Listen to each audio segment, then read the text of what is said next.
तो आज का हमारा टॉपिक है goods and service tax, GST. तो जीएसटी पढ़ने से पहले उसके बारे में थोड़ा सा बैकग्राउंड जान लेते हैं।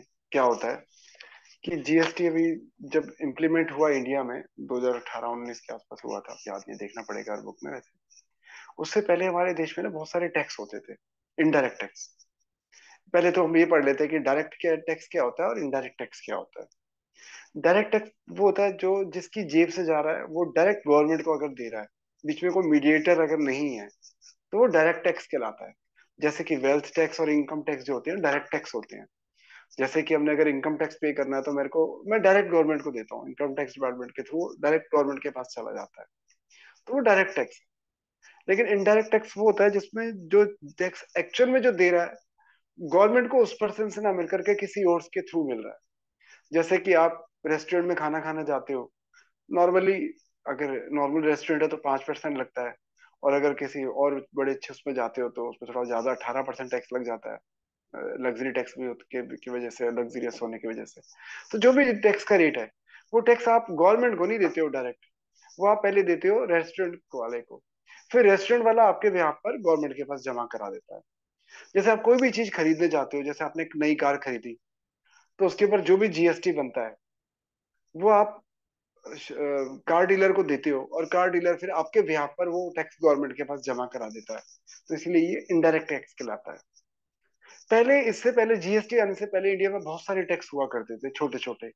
जैसे गुड्स टैक्स के नाम पर होता था सेल टैक्स, सर्विस टैक्स होता था सर्विस पे, जैसे अब ट्यूशन की जो फीस लगती थी उस पर सर्विस टैक्स लगता था। और एंटरटेनमेंट टैक्स होता था, जैसे आप कोई हॉल में मूवी देखने जाते हो, या आप ऐसे कोई भी सर्विस अवेल करते हो एंटरटेनमेंट से रिलेटेड, तो उसमें एंटरटेनमेंट टैक्स लगता था। कोई भी प्रोग्राम, कोई भी फंक्शन में आप जाते थे।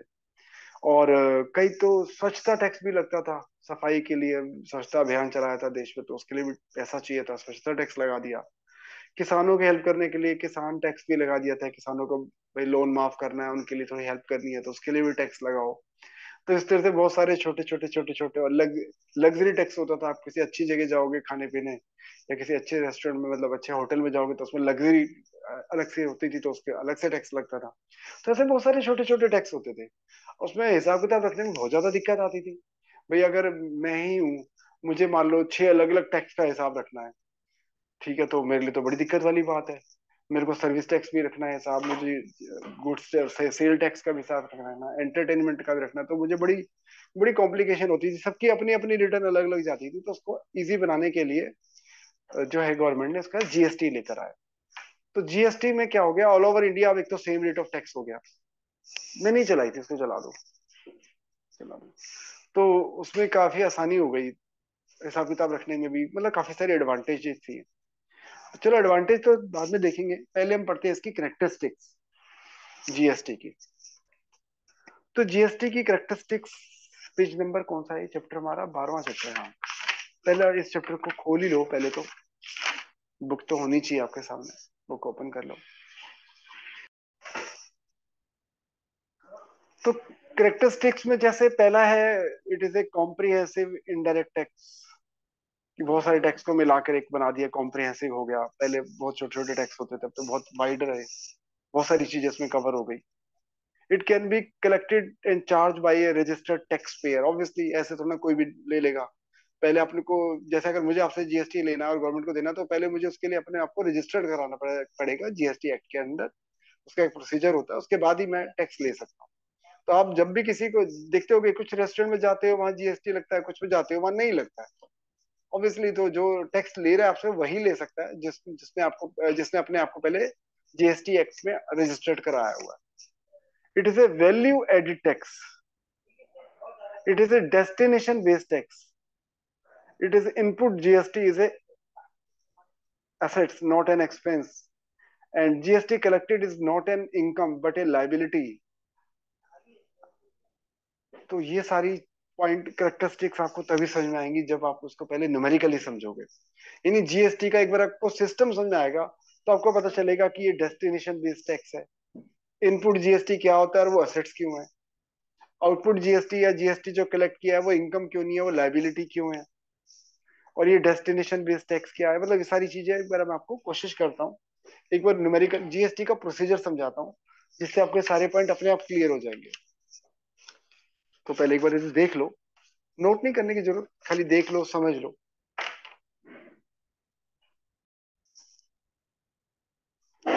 तो जीएसटी की करेक्टरिस्टिक्स समझने से पहले हमें उसका प्रोसीजर भी समझना पड़ेगा, और वो मैंने देखा है जीएसटी का न्यूमेरिकल में जो क्वेश्चन आते हैं, चलो वो तो है ही, जीएसटी के ना कुछ मल्टीपल चॉइस क्वेश्चन भी आते हैं जो कॉन्सेप्चुअल होते हैं, तो कॉन्सेप्ट पहले क्लियर होना बहुत जरूरी है।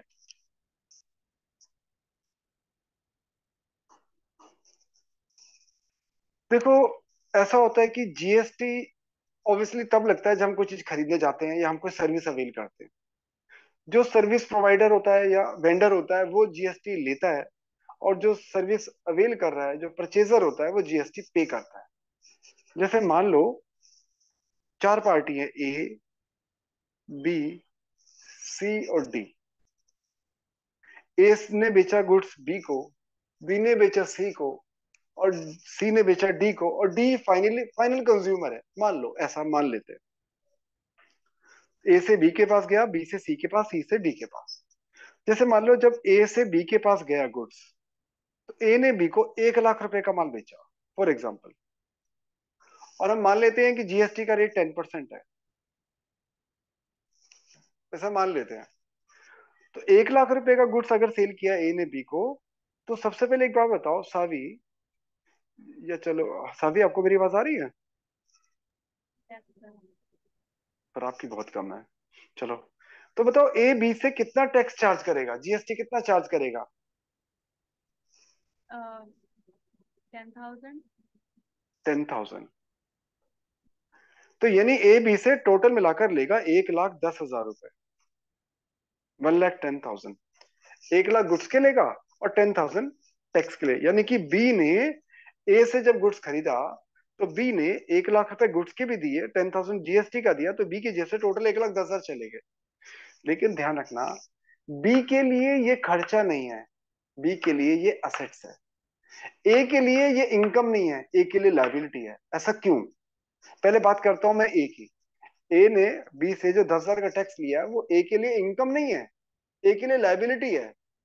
तो अवनी बता सकते हो ये इनकम क्यों नहीं है, लाइबिलिटी क्यों है? कुछ आइडिया है आपको इसका?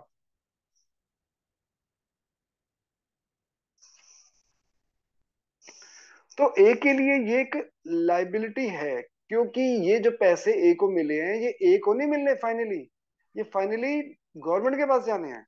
यानी ए ने जो 10,000 का जीएसटी कलेक्ट किया है, फाइनली ए जो है 10,000 रुपए गवर्नमेंट को पे कर देगा।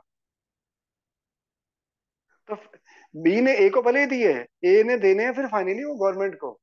तो ए के लिए लाइबिलिटी है, ए तो बस एक मीडिएटर था, उसने बी से जीएसटी कलेक्ट किया और गवर्नमेंट को जमा करा दिया। तो ए के लिए, जब जब ए ने बी से कलेक्ट किया, तो ए के लिए लाइबिलिटी हो गई, और ए ने लाइबिलिटी फाइनली गवर्नमेंट को दे दी, तो लाइबिलिटी उतर गई। लेकिन अब बात करता हूँ, इसको स्टोरी को मैं आगे बढ़ाता हूँ कि बी के लिए, बी ने जो 10,000 पे किए थे वो एक्सपेंस नहीं था, वो उसके लिए असेट था। कैसे असेट था, अब इसको समझाता हूँ मैं। जैसे मान लो बी ने इसी चीज को 1,30,000 में सेल कर दिया सी को। तो अब एक बात बताओ सिया, कि बी सी से कितना टैक्स लेगा अगर टैक्स का रेट 10% है? बी सी से कितना टैक्स चार्ज करेगा? सर 13,000। अच्छा एक बात बताओ, 30,000 का जो उसने टैक्स चार्ज किया, इसमें से कितने पैसे वो गवर्नमेंट के पास जमा कराएगा? 13,000। ना,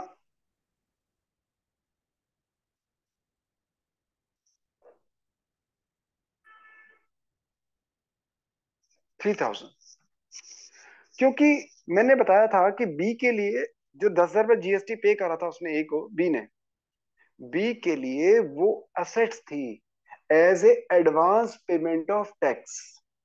अब क्या हुआ, जब बी ने सी से 13,000 का जीएसटी कलेक्ट किया, 10% ऑफ 1,30,000, तो बी गवर्नमेंट को ये बोलेगा कि ठीक है, मैंने 13,000 आपके लिए टैक्स इकट्ठा किया है, पर उसमें से 10,000 का टैक्स तो मैं ऑलरेडी पे कर चुका हूँ, जो आपको ए के थ्रू मिल चुका है। तो अब बी जो है फाइनली 3,000 रुपए का जीएसटी गवर्नमेंट को पे करेगा। अब देखा जाए तो क्या हुआ, बी की जेब से गए 13,000, 10,000 उसने ए को दिया था और 3,000 गवर्नमेंट को डायरेक्ट दिया है। और बी ने सी से 13,000 का जीएसटी कलेक्ट किया था और वो 13 के 13 वो गवर्नमेंट को दे चुका है। इसलिए ना तो जब उसने 13,000 लिए तो ना तो ये उसके लिए इनकम है, और ना जब उसने 13,000 पे करे ना उसके लिए एक्सपेंस है। जब बी ने सी को गुड्स बेचा और उससे 13,000 का टैक्स लिया तो ये उसके लिए लाइबिलिटी है, और फाइनली वो उसने गवर्नमेंट को दे दिया, बात खत्म। अब आगे चलते हैं, थोड़ा सा और आगे चलते हैं। यही गुड्स सी ने डी को 1,50,000 का बेचा, मान लो, और डी ध्यान रखना फाइनल कंज्यूमर है। अब मुझे बताओ सी डी से कितना टैक्स चार्ज करेगा? सिया, सी डी से कितना टैक्स चार्ज करेगा? सर 15,000। अच्छा, सी डी से टोटल कितने पैसे लेगा?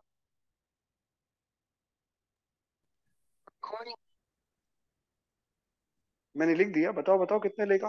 1,65,000।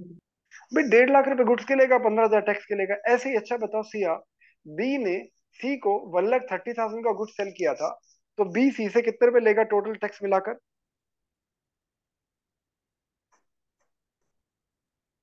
सर 1,43,000। अच्छा, अब मुझे एक बात बताओ सिया, सी ने डी से 15,000 का टैक्स चार्ज किया, सी गवर्नमेंट को कितने रुपए जमा कराएगा? 2,000।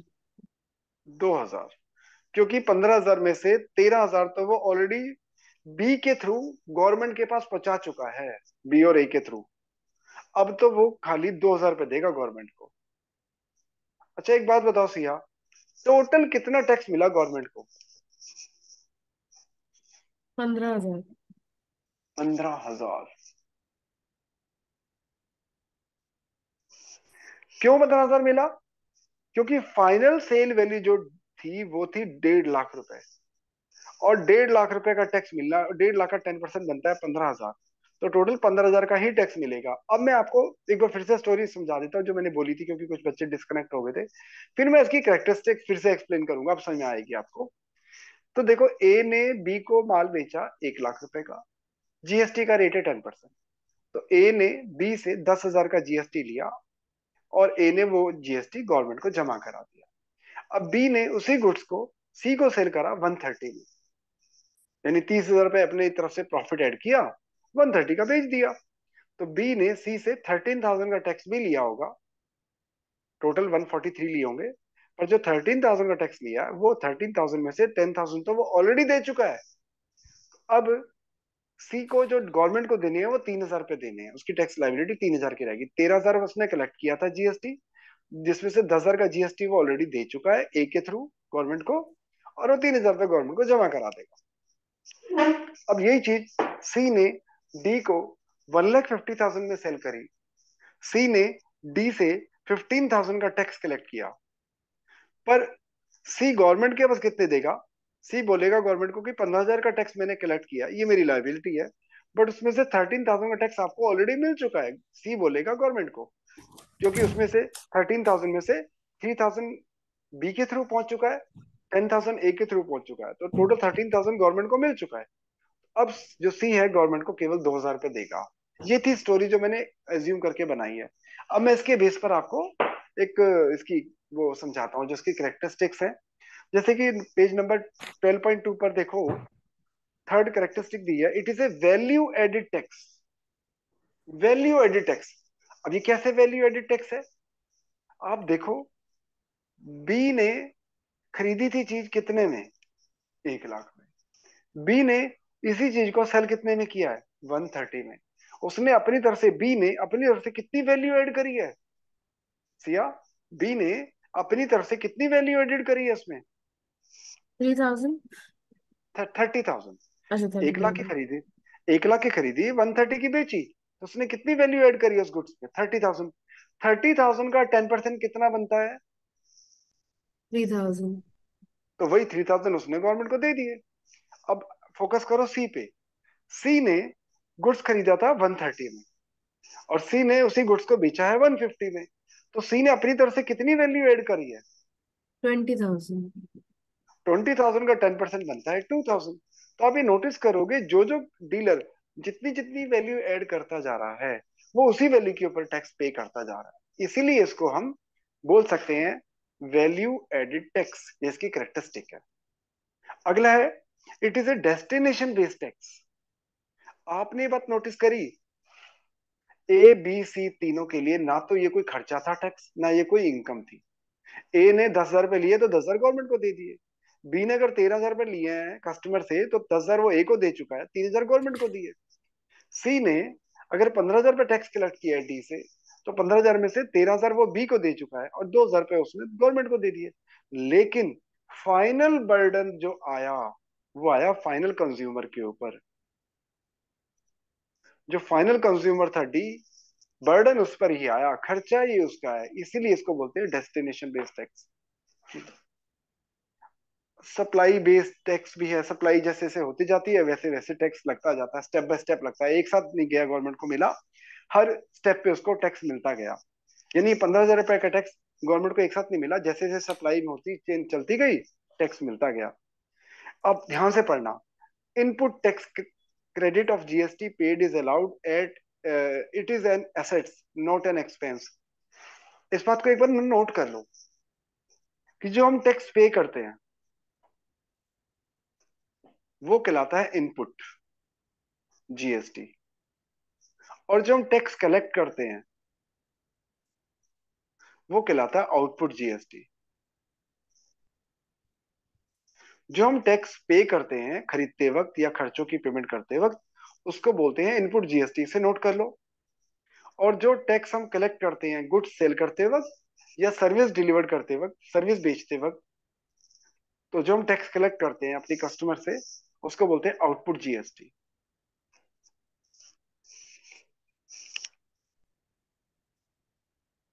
ये आपकी नॉलेज के लिए वैसे भी होता है, कॉमर्स के बच्चे हो तो कॉमर्स के बच्चों को ना ये बेसिक जीएसटी की टर्म्स पता होनी चाहिए, नॉलेज पॉइंट ऑफ व्यू से भी।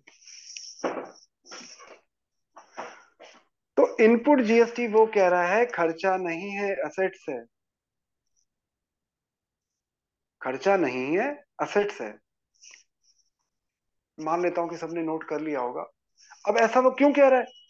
अगर आप जैसे आप फोकस करो सी पे, सी ने 13,000 का टैक्स पे करके गुड्स खरीदा था, तो ये 13,000 उसका खर्चा नहीं था।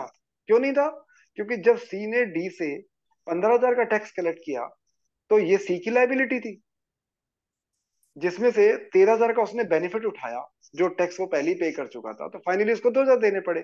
तो यानी कि जो सी ने बी को 13,000 का टैक्स पे किया था वो उसका खर्चा नहीं था, उसकी असेट थी, क्योंकि जब उसने कस्टमर से टैक्स कलेक्ट किया तो उसका बेनिफिट उसने ले लिया। तो इसी तरीके से आउटपुट जीएसटी भी लाइबिलिटी है, इनकम नहीं है। लाइबिलिटी क्यों है? क्योंकि ये तो गवर्नमेंट को देने हैं, भले ही कस्टमर से मिला है पैसा लेकिन वो पैसा हमें गवर्नमेंट को देना है, तो हमारी लाइबिलिटी है, इनकम नहीं है। अब यहाँ ये नोट कर लिया सबने? सिया आपने नोट कर लिया ये जो मैं बोल रहा था? यस सर, कर लिया। तो बात ये, फिर से इस टर्म को पढ़ो, पॉइंट नंबर 6 को ध्यान से सुनो। Input credit of GST paid is allowed at it as an asset.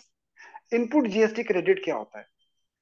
जो 15,000 रुपए का सी पे फोकस करो, सी ने 15,000 का जीएसटी कलेक्ट किया, उसमें से 13,000 का जीएसटी ऑलरेडी पे कर चुका था, उसका बेनिफिट उसने लिया, उसको बोलते हैं इनपुट जीएसटी क्रेडिट। क्योंकि ये इनपुट जीएसटी था, ये आउटपुट जीएसटी था, ये आउटपुट जीएसटी, ये इनपुट। जो टैक्स पे किया था वो इनपुट जीएसटी था, और जो टैक्स कलेक्ट किया था वो आउटपुट जीएसटी था। तो आउटपुट जीएसटी में से इनपुट जीएसटी का बेनिफिट लिया, उसको बोलते हैं इनपुट जीएसटी का क्रेडिट लेना। तो इनपुट जीएसटी का क्रेडिट मिल जाता है, इसीलिए इनपुट जीएसटी खर्चा नहीं है, असेट्स है, क्योंकि उसका हमें बेनिफिट मिल जाता है।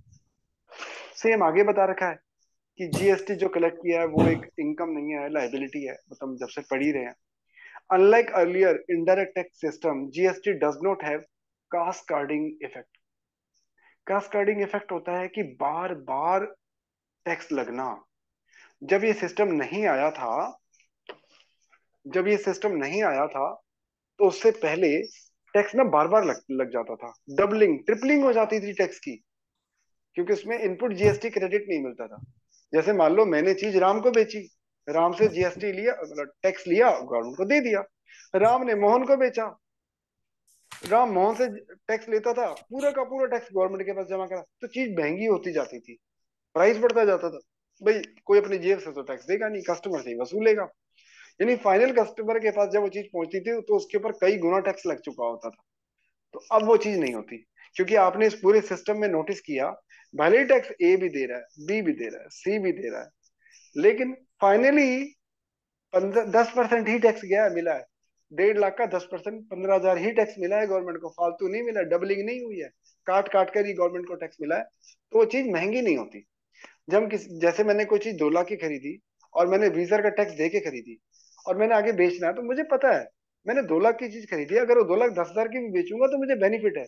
मैं ये नहीं सोचूंगा 20,000 का टैक्स भी मुझे, मेरे को रिकवर करना है वो, तो मैं जब 2,10,000 की बेचूंगा तो 21,000 का टैक्स मैं अलग से ले ही लूंगा। तो मेरे को कौन सी मेरी जेब से गया। तो कहने का मतलब डबल इफेक्ट नहीं पड़ता, चीजें सस्ती हुई। पहले चीजें महंगी हो गई थी काफी, जीएसटी आने के बाद सस्ती हो गई चीज। तो ये करेक्टर्स, चलो आगे पढ़ते हैं। वैसे किसी ने कुछ पूछना हो अभी तक जो मैंने बोला, उसमें से कोई पॉइंट किसी ने कुछ पूछना हो पूछ सकता है।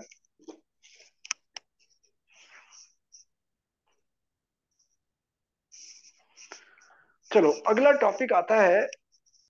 जैसे अभी पढ़ा था हमने, इनपुट जीएसटी होता है, एक आउटपुट जीएसटी होता है, वो तो चलो हो गया। लेकिन अभी जीएसटी को आगे हम दो कैटेगरी में और डिवाइड कर सकते हैं। सेल सेल ऑफ पॉइंट के बेस, पॉइंट ऑफ सेल के बेस पे, कि अगर मान लो खरीदने वाला और बेचने वाला, खरीदने वाला और बेचने वाला दोनों सेम स्टेट के हैं, दोनों ही अगर सेम स्टेट से हैं, तो वहां पर दो तरह का जीएसटी लगता है। वहां पर दो तरह का जीएसटी लगता है। एक तो लगता है सीजीएसटी, सेंटर गवर्नमेंट के पास जाता है, सेंटर के लिए एक तरीके से सेंट्रल गवर्नमेंट के पास चला जाता है, सेंटर जीएसटी। और जो आधा पार्ट है वो स्टेट गवर्नमेंट के पास जाता है, वो एसजीएसटी कहलाता है, स्टेट गवर्नमेंट, एस से स्टेट याद रख लेना, सी से सेंटर। सीजीएसटी एसजीएसटी दोनों में बराबर बराबर बढ़ जाता है। अगर मान लो जीएसटी का रेट 10% है तो 5-5 लग जाएगा, 18 है तो 9-9% हो जाएगा। अगर खरीदने वाला और बेचने वाला सेम स्टेट से, इसको बोलते हैं intra state sale, intra state same state में। लेकिन अगर खरीदने वाला और बेचने वाला अलग अलग स्टेट से हैं, अगर खरीदने वाला और बेचने वाला अलग अलग स्टेट से हैं, तो वो कहलाती है इंटर स्टेट सेल। तो वहां पर लगता है आईजीएसटी। जैसे मान लो खरीदने वाला तो लखनऊ नोएडा का आदमी है, और बेचने वाला एमपी का है या हरियाणा से है, तो खरीदने वाला नोएडा का है, बेचने वाला हरियाणा का आदमी है, तो वहां पर आईजीएसटी लगेगा, इंटीग्रेटेड जीएसटी। यहाँ पर क्या होता है कि वो ना पूरा जीएसटी सेंट्रल गवर्नमेंट के पास चला जाता है, फिर वो आधा अपने पास रख लेते हैं, और बाकी आधा किसी ना किसी एक बेस के हिसाब से वो दोनों स्टेट में बढ़ जाता है, हरियाणा में और यूपी में, दोनों में बढ़ जाता है। चलो हम इस गहराई में जाना नहीं है। मतलब की बात यह है कि खरीदने वाला और बेचने वाला अगर अलग अलग स्टेट के, यानी इंटर स्टेट सेल है, तो आईजीएसटी लगेगा। 10% है तो पूरा 10%, 18% है तो 18%। लेकिन खरीदने वाला और बेचने वाला अगर दोनों सेम स्टेट में रहते हैं, तो यहाँ पर जीएसटी दो पार्ट में लगेगा, एक सीजीएसटी आधा और एक एसजीएसटी आधा। जैसे 10% है तो 5-5, 18 है तो 9-9। ये आपको यहाँ पे नजर भी आ जाएगा पेज नंबर 12.3 पर।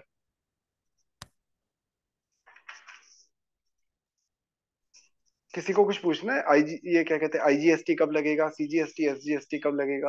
एक बार वापस समझा सकते हो क्या? क्या समझाना है दोबारा से? सर वो आईजीएसटी और सीजीएसटी और एसजीएसटी कब लगता है, लाइक? जैसे मान लो मैं कोई सामान खरीदने चला गया, हाँ। चंडीगढ़ चला गया, या कहीं शिमला से लेकर आ गया कुछ सामान। अब मैं रहता हूँ नोएडा में, शिमला है हिमाचल में, उधर से मैंने कुछ हाँ। माल मंगाया, तो वहां पर उस केस में लगेगा आईजीएसटी। क्यों? ठीक है। कहते हैं ना, दो बंदरों की नहीं, दो क्या कहते हैं, दो बंदरों की लड़ाई में बिल्ली खा गई थी ना, ऐसे ही कुछ था ना। तो पता नहीं क्या था, कहानी सुनते थे बचपन में। दो बंदरों की लड़ाई में बिल्ली बहुत शानी थी, उसे करते करते वो कर सारी खा गई। कहने का मतलब वो दो स्टेट के झगड़े में सेंटर को फायदा हो गया। अब वहां पे हरियाणा मतलब यूपी वाली स्टेट गवर्नमेंट चाहेगी कि यूपी को टैक्स मिले, और हिमाचल हाँ। वाला चाहेगा हिमाचल को टैक्स मिले। तो वहां पर फिर हाँ। तय ये हुआ कि भैया किसी को नहीं मिलेगा, सेंट्रल गवर्नमेंट के पास जाएगा पहले वो टैक्स। फिर सेंट्रल ठीक। गवर्नमेंट अपना हिस्सा काटेगी, फिर जो यूपी का हिस्सा है वो यूपी को दे देगी, हिमाचल का हिस्सा हिमाचल को दे देगी। अक्सर मैं सुनता भी रहता हूँ न्यूज में, बोलते रहते हैं जो नो अभी, क्योंकि सेंटर में बीजेपी की गवर्नमेंट है, जैसे राजस्थान में कांग्रेस की है अभी तक। तो राजस्थान वाले बोलते हैं हमको हमारे हिस्से का जीएसटी नहीं दिया अभी गवर्नमेंट ने, हमको हमारे हिस्से का जीएसटी नहीं दिया, हम डेवलपमेंट कैसे करें। ये चलता रहता है, ये नॉर्मल होता रहता है। तो हाँ। कहने का मतलब, तो जब इंटर स्टेट सेल होती है तो वहाँ आईजीएसटी लगता है, ताकि वो सारा का सारा टैक्स पहले एक बार गवर्नमेंट, सेंट्रल गवर्नमेंट के पास चला जाए। लेकिन ठीक है सर। खरीदने वाला और बेचने वाला दोनों सेम स्टेट के हैं, तो भैया फिर तो कोई डिस्प्यूट ही नहीं है। क्योंकि तय ये हुआ है कि टैक्स का आधा हिस्सा सेंट्रल गवर्नमेंट लेगी और टैक्स का आधा हिस्सा स्टेट गवर्नमेंट के पास जाएगा, तो यहाँ तो कोई डिस्प्यूट ही नहीं है। तो यहाँ पर क्या होगा, जैसे मान लो 18% का जीएसटी बनता है, तो नौ हाँ। परसेंट सेंट्रल गवर्नमेंट के पास चला जाएगा और 9% स्टेट गवर्नमेंट के पास चला जाएगा। ठीक है आधा सर। सीजीएसटी, आधा एसजीएसटी। ठीक है सर। किसी ने कुछ पूछना हो यहाँ तक? पेज नंबर 12.6 पर वही एक एग्जांपल देके समझाया हुआ है इन्होंने। पहले एक ने दूसरे को 50,000 की बेची चीज, फिर दूसरे ने तीसरे को 70,000 में बेची, तीसरे ने चौथे को 1 लाख रुपए की बेची, जीएसटी का रेट मान लो 12% है। तो वही जैसे मैंने एक टेबल देके समझाया था, आप भी इसको टेबल को देखना। चाहो तो मैं 2 मिनट दे देता हूँ, बस टेबल को खुद से समझने की कोशिश करो। पेज नंबर 12.6 पर दिया हुआ है कि GST is a value added tax. वही टैक्स का सिस्टम समझाया हुआ है, तो एक बार पहले खुद से देख के समझो। पेज नंबर 12.6 पे वही जैसे मैंने अपना एग्जांपल दिया था, यहाँ बुक में अपना एग्जांपल दिया हुआ है। आप लोगों के पास 2 मिनट का टाइम है, पहले आप लोग खुद से समझो उसको, फिर मैं आगे पढ़ाऊंगा।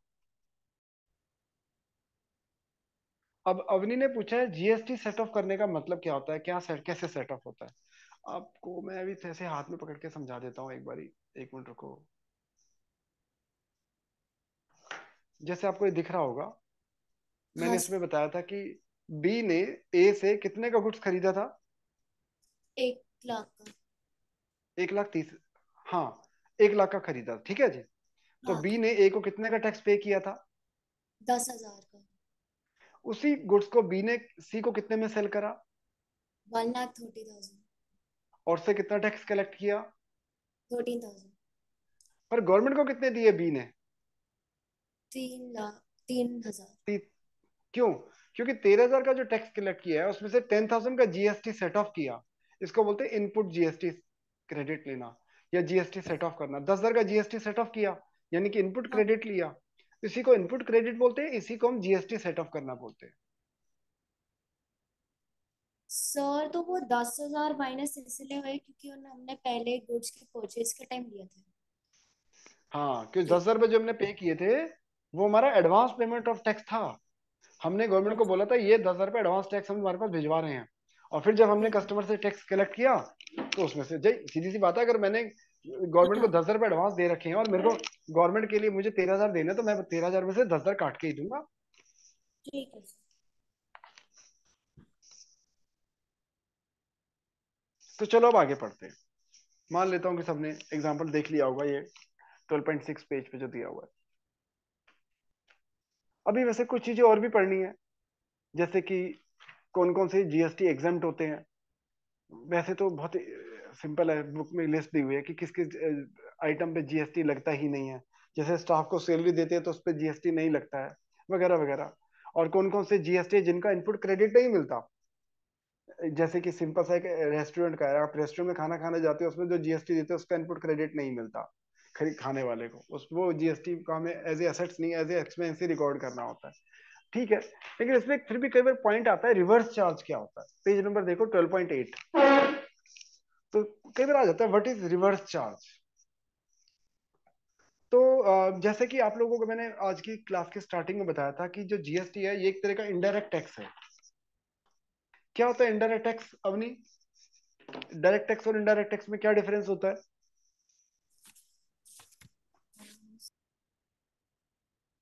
अवनी?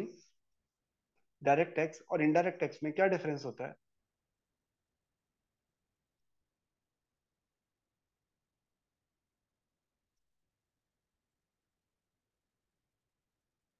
शायद मेरी आवाज नहीं जा रही अवनी को। देखो डायरेक्ट टैक्स वो होता है जो हम डायरेक्टली गवर्नमेंट को दे देते हैं, यानी देने वाला और गवर्नमेंट वो डायरेक्ट, उनका डायरेक्ट रिलेशन है, बीच में कोई थर्ड पार्टी नहीं है। और इनडायरेक्ट रिलेशन में जैसे कि इनडायरेक्ट टैक्स में, कि जिसमें टैक्स हम पहले किसी और को देते हैं, वो हमारे भी यहाँ पर गवर्नमेंट को देता है। जैसे बी ने ए को दिया था तो ए ने मेरी गवर्नमेंट को आवाज दिया आ था रही 10। है? अब आई है, चलो कोई बात नहीं, अब आ गई आवाज। ठीक। तो वो इनडायरेक्ट टैक्स होता है। लेकिन हम सब जानते हैं कि जीएसटी की इनडायरेक्ट टैक्स है, सीधा हम गवर्नमेंट को नहीं देते। मैंने गुड्स खरीदा है, जिससे मैं उसको दूंगा वो मेरे यहाँ पर गवर्नमेंट को देगा। लेकिन कभी कभी कुछ केसेस में जीएसटी हम गवर्नमेंट को डायरेक्ट देते हैं, ना कि मीडिएटर के थ्रू, एक तरह से डायरेक्ट टैक्स की तरह गवर्नमेंट को पे करते हैं। वो कहलाता है रिवर्स चार्ज। पेज नंबर देखो 12.8 पे कुछ लिस्ट दी हुई है। जैसे है purchase of goods from N unregistered tax payer. मैं टैक्स पेयर हूँ, जीएसटी का रजिस्टर्ड डीलर हूँ, लेकिन मैंने जिससे गुड्स खरीदा वो एक अनरजिस्टर्ड टैक्स पेयर है। तो उस केस में क्या होगा, वो टैक्स जब मैं गुड्स खरीदूंगा तो उसका जो टैक्स बनता है वो पहले गवर्नमेंट को मैं डायरेक्ट मैं ही दे दूंगा, उस बंदे को नहीं दूंगा। क्योंकि उसको देके क्या कर लूंगा, वो तो अनरजिस्टर्ड डीलर है, उसका तो रजिस्ट्रेशन ही नहीं हुआ, गवर्नमेंट को मिलेगा ही नहीं पैसा। तो इसलिए अगर मुझे वो टैक्स का क्रेडिट चाहिए तो मैं क्या करूंगा, जब मैं गुड्स खरीदूंगा किसी से तो उसका जो भी टैक्स बनता है मैं गवर्नमेंट को दे दूंगा। दूसरा, यानी एक तरीके से डायरेक्ट गवर्नमेंट के पास जा रहा है, डायरेक्ट टैक्स की तरह, उसको बोलते हैं रिवर्स चार्ज। ऐसे ही payment of fees to lawyer. जब हम किसी वकील को फीस देते हैं तो उसका भी जो टैक्स बनता है वो हम लॉयर को ना दे करके उसको गवर्नमेंट को डायरेक्ट देना पड़ता है। Payment of outside India, India के बाहर अगर हम कोई पेमेंट कर रहे हैं फीस की तो वो भी गवर्नमेंट के पास डायरेक्ट पहले जमा करा देते हैं। क्योंकि इंडिया के बाहर वाले पर्सन से गवर्नमेंट कहाँ ही टैक्स कलेक्ट करेगी, तो गवर्नमेंट कहती तो है एक भैया तुम, डाउट है। एक और पॉइंट पूरा होने दो। तो वही गवर्नमेंट कहती है, टैक्स डिपार्टमेंट कहता है हम कहाँ बाहर के लोगों से टैक्स मांगेंगे, तुम ही दे दो, मैं डायरेक्ट रिवर्स चार्ज। ऐसे ही payment of use of copyright, अगर हम किसी से कॉपीराइट लेते हैं तो कॉपीराइट खरीदने वाला वो डायरेक्ट टैक्स जो एज ए डायरेक्ट टैक्स वो गवर्नमेंट को दे देता है, ना कि जैसे मान लो राम ने कोई गाना गाया और मैंने उसका गाने को पब्लिश किया है, तो उसके लिए मैंने उससे पहले कॉपीराइट लिया, उस कॉपीराइट के ऊपर जो भी टैक्स बनता है वो मैं गवर्नमेंट के ऊपर डायरेक्ट दूंगा, सिंगर को नहीं दूंगा। सिंगर जमा नहीं कराएगा, वो मैं ही जमा करा दूंगा। हाँ जी, कुछ कह रहे थे आप? सर, जो आउटसाइड इंडिया का पेमेंट होगा उसमें जीएसटी के अलावा भी तो कोई टैक्सेस लगते होंगे एज। हाँ, पता नहीं, हम तो जीएसटी पढ़ रहे हैं वैसे। तो नॉर्मली वैसे इंपोर्ट टैक्स वगैरह भी होता है, ऐसे तो बहुत सारी चीजें होती हैं, और भी टैक्स हो सकते हैं, हो सकता है वो। पर अभी हम जीएसटी की बात कर रहे हैं। तो जीएसटी तो जो उसका टैक्स बनता होगा सर्विस फीस का।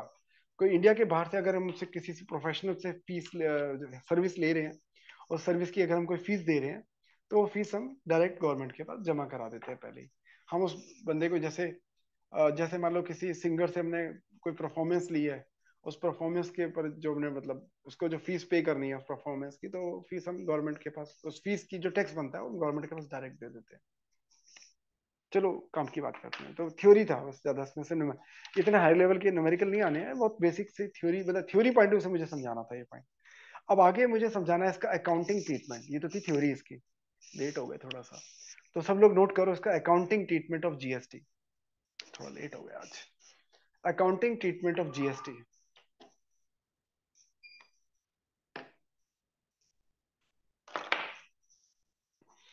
नोट करो।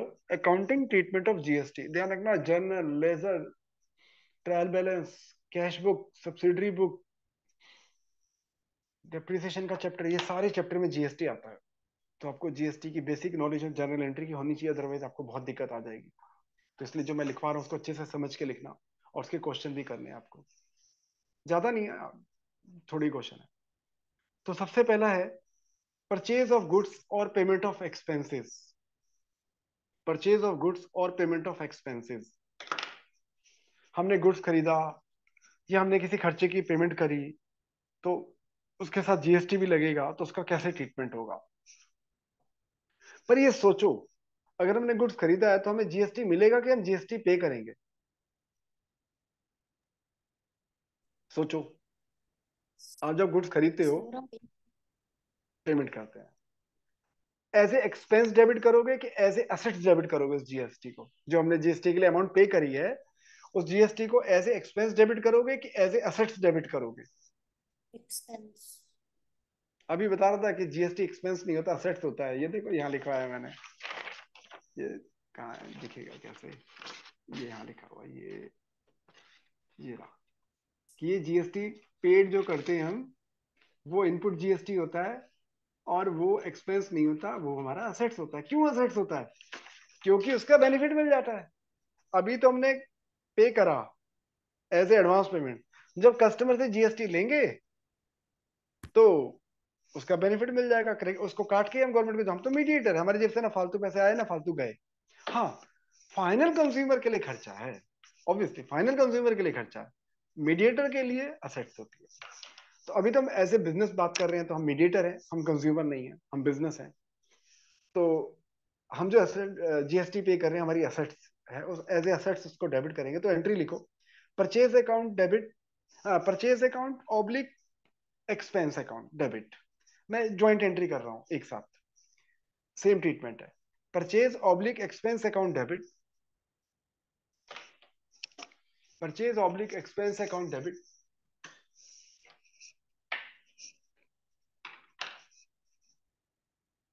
सर एक बार इन रिपीट कर देना।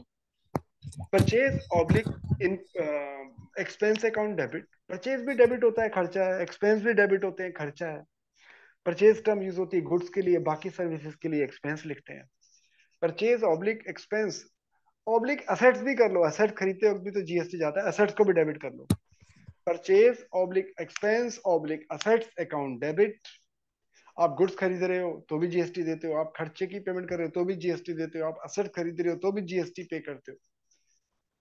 Purchase oblique expense oblique assets account debit, input GST account debit. Input GST, अब ध्यान रखना, इनपुट जीएसटी आईजीएसटी भी हो सकता है, सीजीएसटी और एसजीएसटी भी हो सकता है। डिपेंड करता है सेम स्टेट में है या इंटर स्टेट है, तो वो तो क्वेश्चन पे डिपेंड करता है। तो मैं भी जीएसटी लिखवा रहा हूँ। वो आपको देखना पड़ेगा क्वेश्चन में कि इंटीग्रेटेड जीएसटी है कि सीजीएसटी और एसजीएसटी। इनपुट जीएसटी डेबिट, दो चीजें डेबिट हो गई, purchase expense assets account debit, input GST account debit. To, cash oblique creditor oblique outstanding expense. To cash oblique, क्या बोला था मैंने, creditor oblique outstanding expense.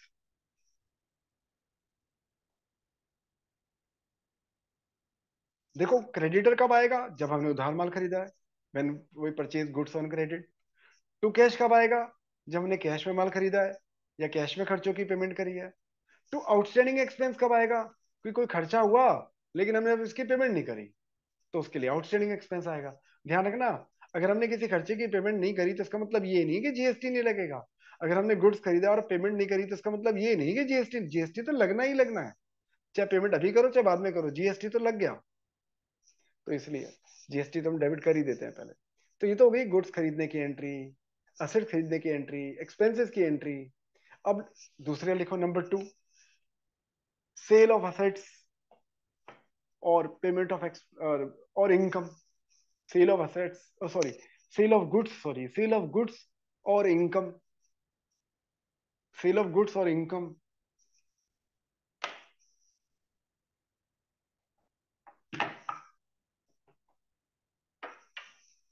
Goods बेचा या कोई इनकम हुई, तो इसमें लिखो cash account oblique debtor account oblique accrued income debit. Cash oblique debtor oblique accrued income debit.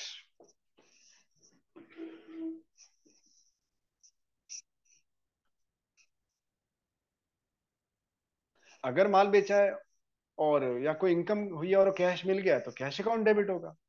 नहीं मिला है तो गुड्स बेचा है तो डेटर को डेबिट करेंगे, सर्विस बेची है तो एक्रूड इनकम को डेबिट करेंगे। अगर पैसे नहीं मिले तो, अगर पैसे नहीं मिले हैं तो सेल ऑफ गुड्स के केस में डेटर डेबिट होता है, सेल ऑफ सर्विस के केस में एक्रूड इनकम डेबिट होती है। To, sales oblique income, to sales oblique income. Goods बेचा है तो टू सेल, इनकम हुई है तो टू इनकम। और to output GST, to output GST.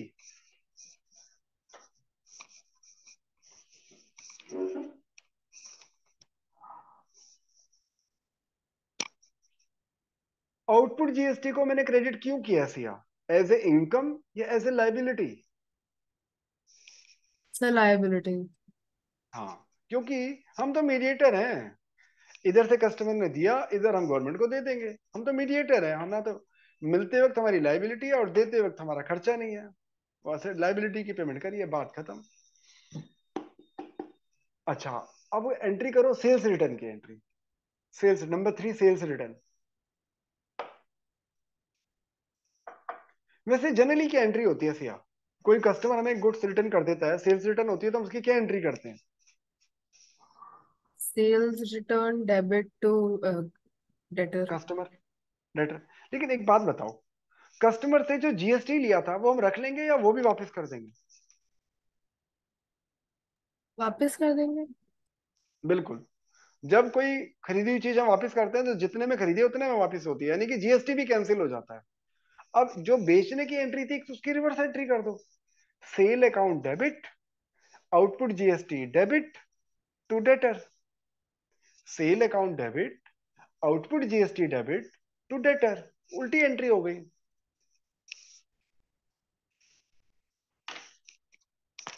आह, 3 घंटे से एक ही चेयर पे बैठा हूं, थक गया।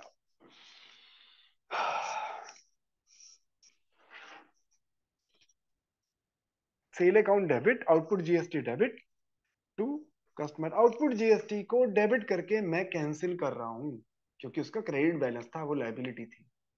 ऐसे ही लिखो last point, purchase return, purchase return.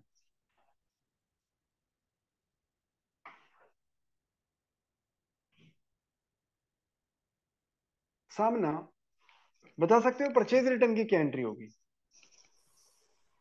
Sir क्या ठीक फंस गई लड़की, फंसा दिया है। सोचो सोचो, गलत ठीक, मैंने देखा है कभी एक सर दूसरे से तो ये पूछो तो। सेल्स रिटर्न की जैसी हो जाएगी कि purchase account debit output GST debit to. नहीं नहीं नहीं, हाँ। मैं परचेज फिर- रिटर्न की एंट्री पूछ रहा हूँ, परचेज रिटर्न की। अच्छा। हाँ, चलो ठीक। सोचो,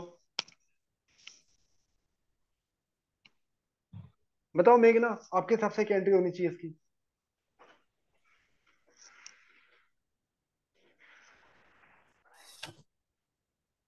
परचेज रिटर्न की क्या एंट्री होनी चाहिए? मेघना है क्या क्लास में कि नहीं है? थी हाँ होनी तो सर। चाहिए नहीं। Yes sir, yes sir. हाँ जी सर। हाँ, तो बताओ परचेज रिटर्न की वैसे एंट्री क्या होती है? सर परचेज रिटर्न की एंट्री होती है मतलब जिससे भी आपने वो लिया सामान को डेबिट टू परचेज रिटर्न। जिससे सामान खरीदते हैं, गुड्स खरीदते हैं उधार में, उसको क्या बोलते हैं अकाउंट के लैंग्वेज में? हाँ debtor. Creditor. Oh sorry credit, but sir हम उसको डेबिट करते हैं तो डेटर बोलेंगे। नहीं नहीं, क्रेडिटर ही बोलेंगे। Creditor debit to purchase return to input GST. हाँ हाँ देखो, sir. Creditor debit to purchase return to input GST. हाँ जी, हाँ जी sir. Creditor debit to purchase return to input GST.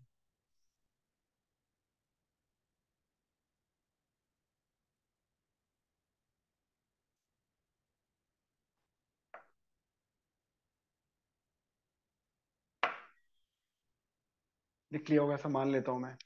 To तो चलो इनपुट सब लोग। जीएसटी हो गया सर। हाँ, इनपुट जीएसटी का, हाँ क्योंकि डेबिट बैलेंस था, उसे हाँ क्रेडिट हाँ। करके हमने कैंसिल कर दिया। ओके। चलो, पेज नंबर निकालो, 12.15, बस एक ही इलस्ट्रेशन करेंगे और इतना ही। 80% चांस है यही आएगा जो अभी मैं पढ़ा रहा हूँ। 20% चांस है कि आपके स्कूल में बोलें कि हम इलस्ट्रेशन नंबर 2 भी कराएंगे। बहुत 80% स्कूल कराते ही नहीं इलस्ट्रेशन नंबर 2, वैसे मैं कराऊंगा नेक्स्ट क्लास में। तो 80% चांस है ये जो मैं इलस्ट्रेशन नंबर 1 हम लोग कर रहे हैं, मैं नहीं करा रहा, आप ही कर रहे हो, तो ये आप ही का एग्जाम में यही आएगा।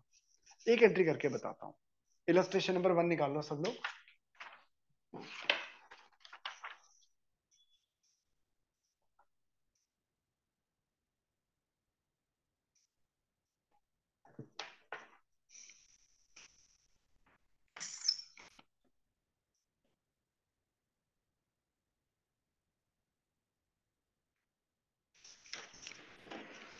सर मेरी अभी दूसरी क्लास है, मैं जा सकती हूँ? आप इलस्ट्रेशन नंबर 1 कर लेना होमवर्क में, पक्का। इलस्ट्रेशन नंबर 1 और क्वेश्चन नंबर 1। ठीक है सर। इलस्ट्रेशन 1 और क्वेश्चन नंबर 1। ठीक है sir. Thank you sir, bye sir. Okay जी, बाय।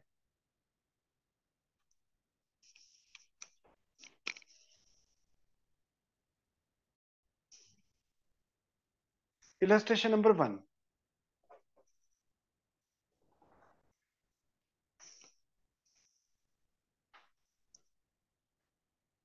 सबने करना, आलस मत करना। 80% चांस है यही क्वेश्चन आता है जनरल का। इसी तरह से जीएसटी की एंट्री आती है।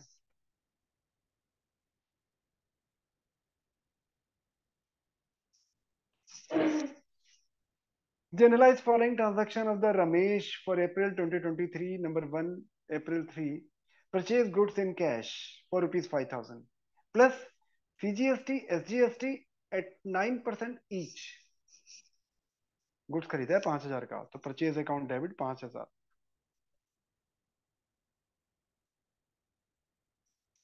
अब दो है, सीजीएसटी और एसजीएसटी 9%। तो ये कहलाता है इनपुट। जब खरीदते हैं गुड्स और जब हम टैक्स पे करते हैं तो इनपुट जीएसटी होता है। इनपुट सीजीएसटी, इनपुट एसजीएसटी 9% के रेट से हो गया 450 एंड 450, और टोटल पेमेंट हो जाएगी टू कैश 5,900।